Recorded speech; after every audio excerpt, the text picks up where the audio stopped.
What's up, everyone? Welcome to This Day in Philly Sports History for November 5th, 2024. I'm your host, Jim Montgomery. Welcome to a Tuesday edition of the podcast.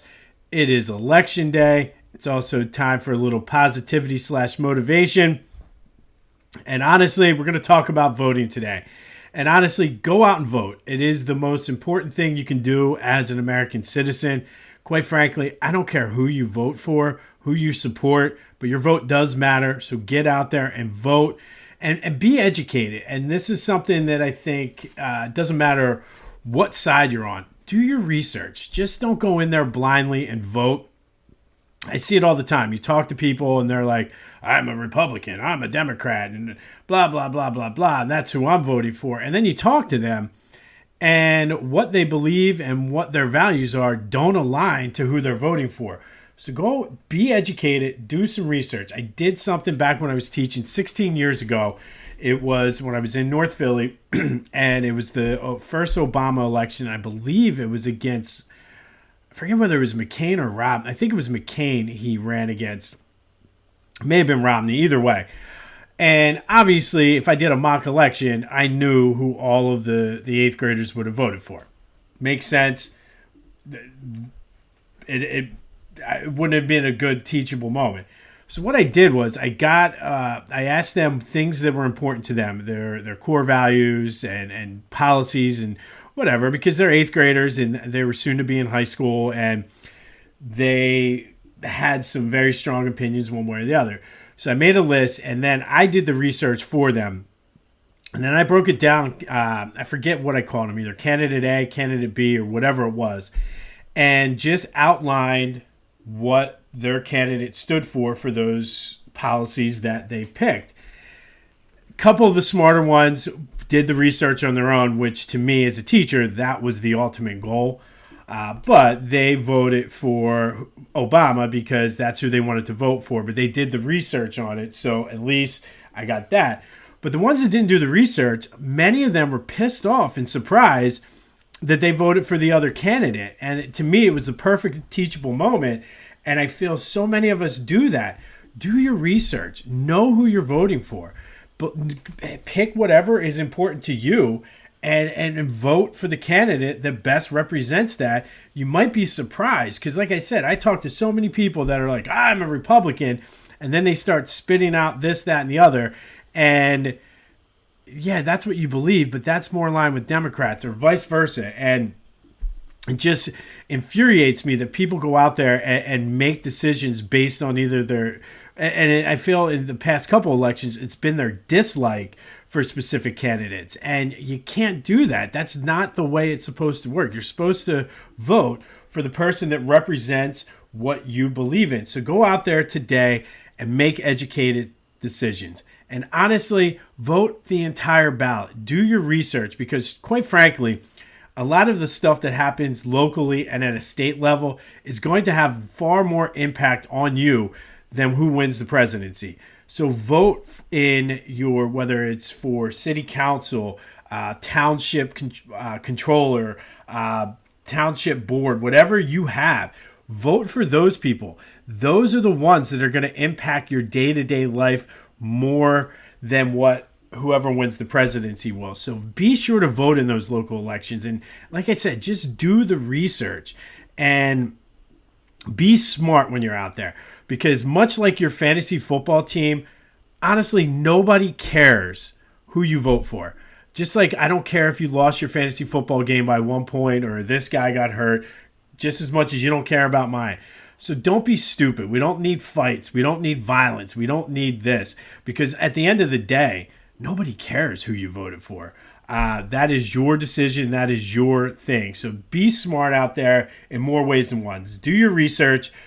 Don't be dumb. Don't be an idiot and start fights over candidates. Because quite honestly, sports aren't even that bad. Like, I'm friends with Cowboys fans. I'm friends with Giants fans. I'm friends with Commanders fans. We can all be friends no matter who we vote for or what we believe. So just be smart. But I urge you to go out and vote, but make smart, educated votes. Do your research prior, and don't forget about the local elections because, quite honestly, they're going to have a far greater impact on your life than who becomes president or not. because those are the things that are specific to your community. So just go out, be smart, and be responsible and be a good citizen. And like I said, just be informed and educated. That is all I ask for you on this election day. And there's one thing I think we can all agree on, and that is Dallas sucks. I'm Jim Montgomery, and I approve that message. All right, let's get some housekeeping. Follow me on social media, Jimbo_Mont at Twitter and TikTok. On Instagram, at PhillyJimbo. Subscribe to the YouTube channel, Jimbo_Mont, Twitter, or Jimbo_Mont. Like, subscribe, leave a comment, spread the word, because if you're enjoying this, likely someone in your circle will too. And again, that's something we can all agree on. And I apologize if my voice is a little off today. I woke up with a very sore throat. Hopefully it's just allergies. Fingers crossed. But spread the word, and let's continue to outsmart the algorithm. The Philadelphia Sports Hall of Fame Heritage Collection is now available online. That's the project I've been working on. The link is in the description. It'll take you right to the website and get you set up in the online archives. Then go to Philly Goat.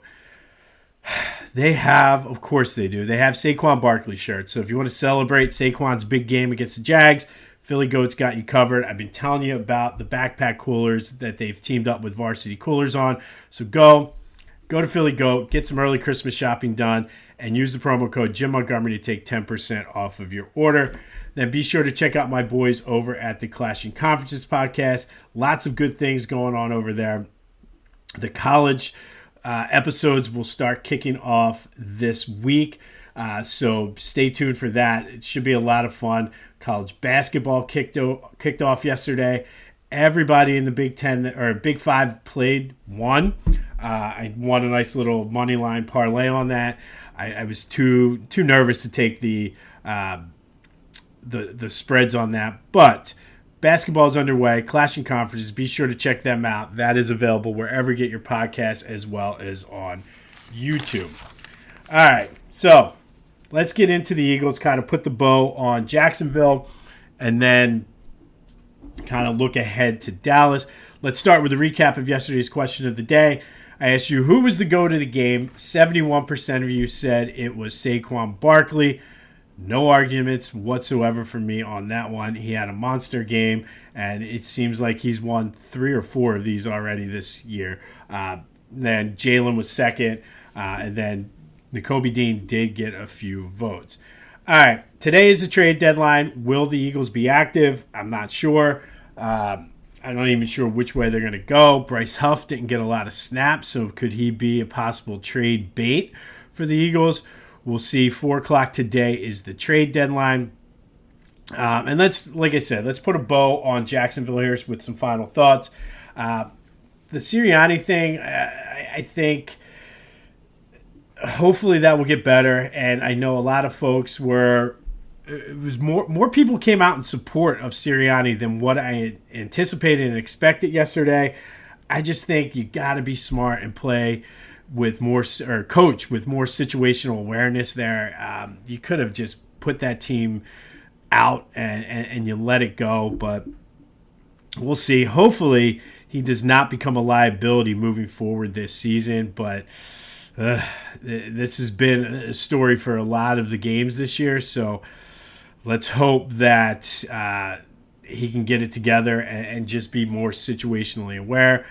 Jalen, 4 straight games now without a turnover. He did come close on Sunday, but he's been playing well lately, so let's hopefully that builds some confidence. And I did see someone on Twitter ask yesterday, do you feel better about the Eagles today than you did a year ago? And I think so. I think they're trending in the right direction, and I think that last year I feel like there was a lot of smoke and mirrors to get to where they were at 10-1. This year, I feel as though they could be better. They certainly could be worse, depending on breaks this way or that way go differently. But I do feel better because I feel like they're playing at a better level than what they were last year. So I thought that was worth mentioning as I saw that this morning. Lane Johnson got called for a false start. That almost never happens. I know there was a lot of talk a few years ago about him moving early and kind of stepping off the ball, but it was kind of weird to see him get called for a false start. I did a double take. I'm like, oh, wait a minute. Cooper DeJean and Quinyon Mitchell just continue to impress. DeJean seems to just have a nose for the ball. He seems to be, when big plays happen or big plays you need it, he's there. And Quinyon, I mean, already, for the most part, has been a shutdown corner. I'm anxious to see if he can continue as the competition, but he's played some of the best in the league this year and has shut them down. I don't know. CD Lamb is questionable, so I would love to see him match up against CD Lamb on Sunday and see how that goes. We got some good news on the A.J. Brown front. No major damage. He's day-to-day. He still has a shot to play on Sunday, so we'll see what happens. And then looking ahead, it is Cowboys week. Cowboys will be without Dak Prescott, so that kind of takes some luster off of it. I don't know if Micah Parsons is going to play. CD Lamb is questionable with a forearm injury. I don't know if that's good or bad that Dak's not playing. Seems like Cooper Rush could be the kind of quarterback that comes in here and surprises the Eagles, but we'll see. But that leads to today's question of the day. And this has been trending this way for at least a year or two now.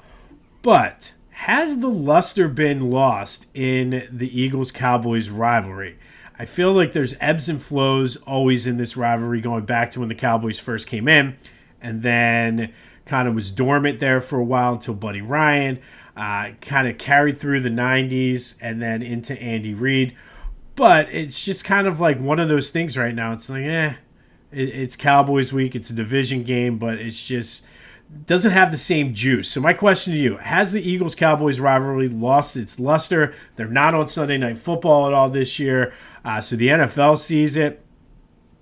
267-495-8531. That's a Back to the Future voice and text line. But let me know your thoughts on the Eagles-Cowboy rivalry. Are you still jacked up for the Cowboys rivalry? I personally feel as though I was more jacked up for the Giants so far this year, but maybe it's in one of those lull periods of the rivalry. But let me know your thoughts. Has it lost its luster? 267-495-8531. That'll get you into the Back to the Future voice and text line. Get anything else Phillies sports related off of your chest. We do have some Phillies news. Free agency opened yesterday at 5.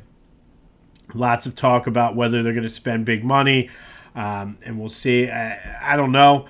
As long as Soto doesn't go to the Mets, I'm okay with the Phillies not getting him. But, man, if you got to spend money to keep him from going to the Mets, sometimes you got to do what you got to do.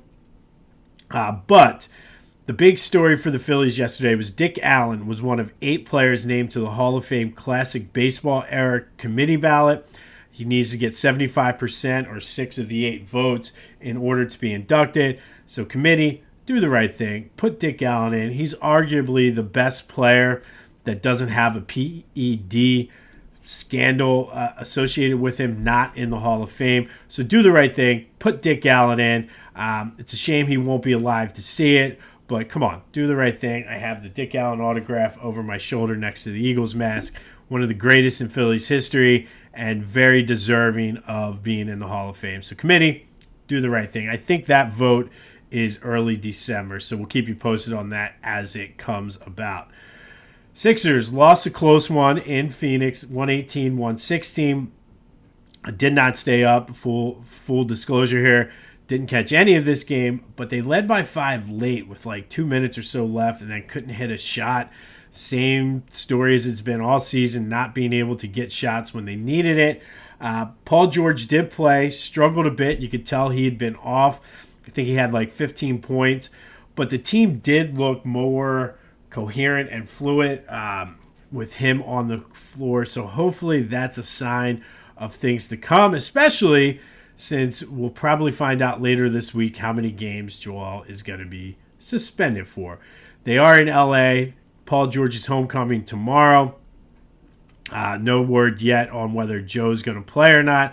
At this point, I don't know if you just keep him out until after the suspension news comes out. But again, they are a train wreck. All right, Flyers news. Samuel Harrison is out at least a week. They're in Carolina tonight. I'm not sure who's going to get the start in goal. Hopefully it is just a week and not longer. But we'll know more on that as hopefully the week progresses for the Flyers. But a tough matchup tonight in Carolina against our old pal, Rod Brindamore. All right, today we're going to go back to 2005. And on this day in 2005, it was the end of an era for the Eagles. On this day, they suspended T.O. for conduct detrimental to the team, and he never did come back to play for the Eagles. This suspension came on the heels of him ripping the Eagles for not celebrating his 100th career touchdown, which in his defense, he was only the sixth player at the time to ever do so. But this situation has been bubbling since training camp. He wanted a new contract, wanted Donovan to stick up for him, and just never happened. He was critical of Donovan McNabb earlier that week on an ESPN interview, saying we'd be undefeated if we had Brett Favre. And then he kind of backtracked a little bit, said it was because that Donovan was injured. The team wanted him to publicly apologize and make sure to apologize to Donovan.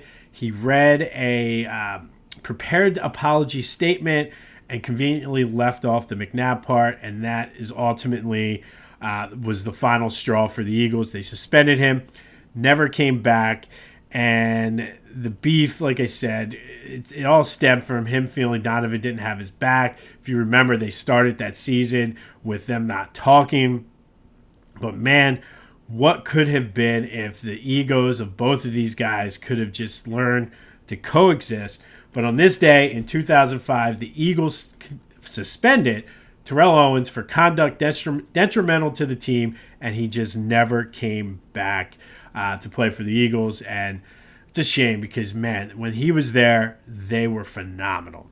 I will mention, too, on this day in 1933, the Philadelphia Eagles beat the Cincinnati Reds 6-0. It was the Eagles' first win in franchise history. Since then, they've won 629 more, including last week's win against the Jags. But the Eagles got their first win on this day in 1933. Finally today, our 2024 Philadelphia Sports Hall of Fame induction spotlight is on Ryan Howard.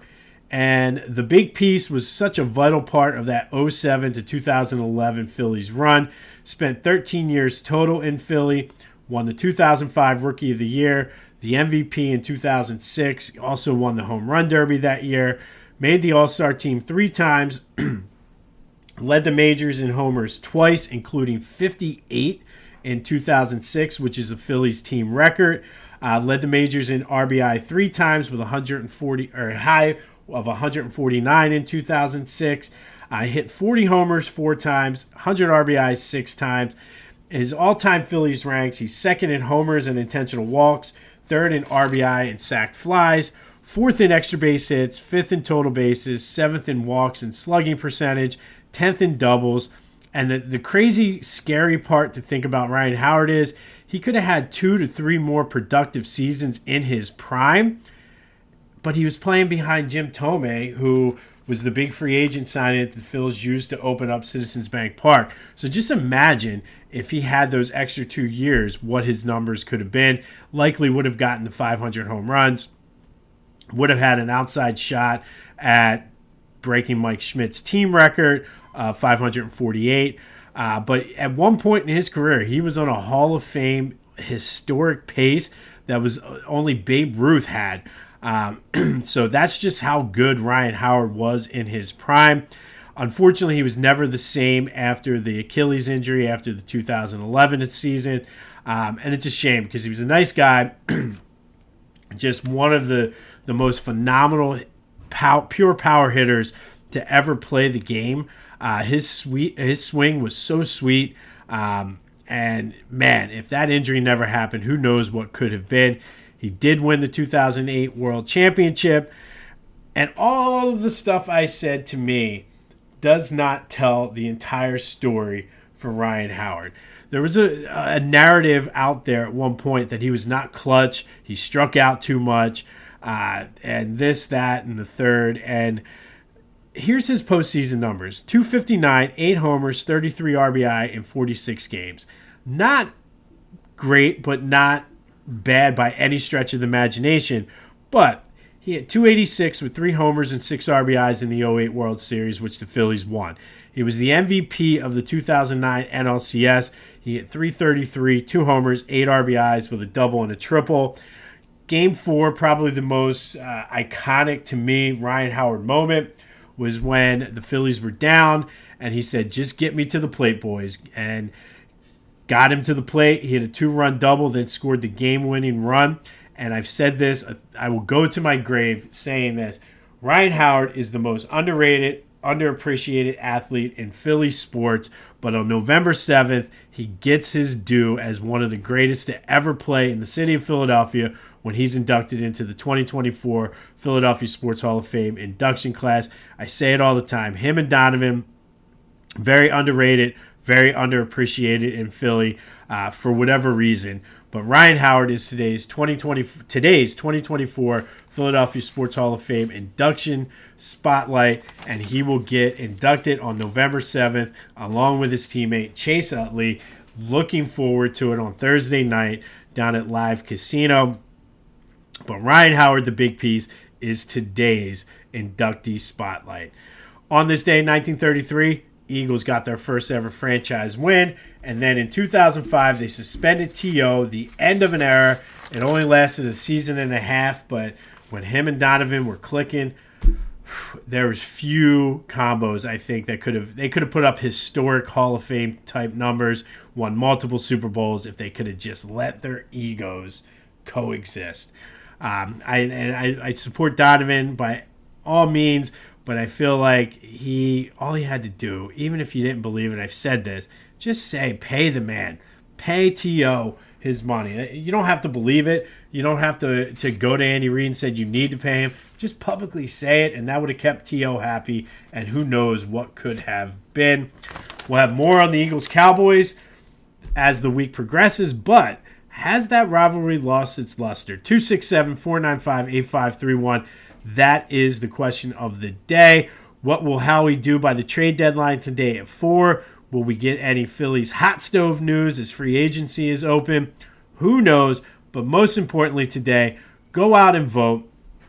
Be educated. Be smart. Don't be an idiot. But make sure you're going out and voting. To me, it's the most fundamental thing you can do as an American citizen is go out and vote. And like I said, we're all never going to agree on everything. But as I leave you today, go vote. We can all agree that Dallas sucks. This has been This Day in Philly Sports History for November 5th, 2024. My name is Jim Montgomery, and I approve this message.